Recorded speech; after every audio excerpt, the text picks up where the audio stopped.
With just over a month to go before the CONCACAF leg of the Women's Olympic qualifiers, the man many thought would take over as the Reggae Girls head coach is adamant that he will not take the job if outstanding salaries are not paid.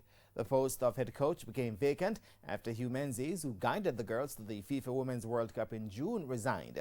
Karen Madden has this TVJ Sports update. With Lorne Donaldson a member of the Reggae Girls coaching staff for the last 5 years, it was felt he would be the likely successor to head the technical team.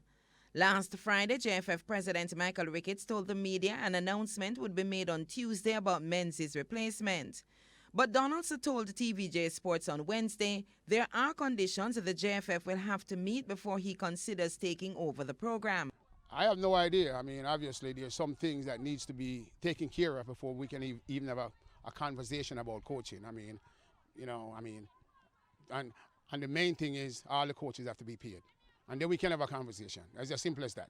So you have not been approached because they did say... No, I did talk to Michael. I did talk to the president last night. And I said the same thing. I mean, I don't think it's something that we're hiding. We're just going to be factual. I just thought to Michael, all the coaches and staff needs to be paid. Everything before we can even have a conversation about coaching the national team. It's as simple as that.